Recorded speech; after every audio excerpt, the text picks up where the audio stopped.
On Excel page 334, you will complete Apply Your Knowledge, consolidating data in a workbook. In Blackboard, you will see the student data files, and for this assignment, you'll need to open up the data file that is titled Apply 5-1 Annual Commission Totals. The first thing that you'll be doing after you open up and save the workbook is determining the sales totals on the annual commission totals worksheet by using the sum function and 3D references. So to do that, remember what you learned earlier in the chapter about selecting multiple worksheets, and you can review that information by looking back on pages 305 and 306 of your book.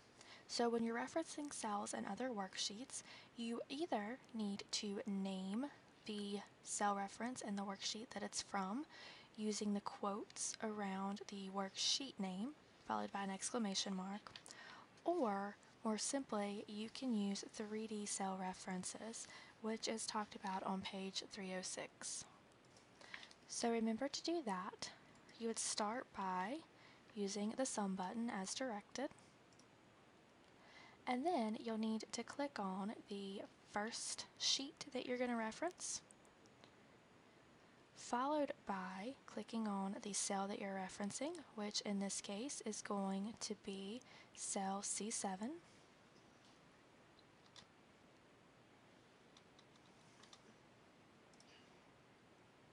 And then you're going to hold down the Shift key while you click on the last sheet that you're referencing, and you can see that that selects all of them, and now you'll just press Enter.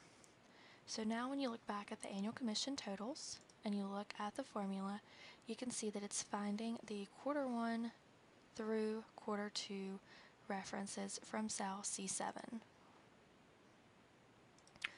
Now keep in mind that the purpose of this video is not to pick the correct cell, but instead is just showing you how to make those 3D references. So when you are doing this assignment, as you can see here, the total sales probably is going to equal a lot more than $1.20, since the total sales here is already over $47,000. So you are not going to pick cell C7 as I did, but you will use the same method to use those 3D references. So after you complete number 1, you're going to continue on to number 2. You're going to be adding a worksheet header with the file name in the center of the header, and you're going to make sure that that is done for all of your worksheets.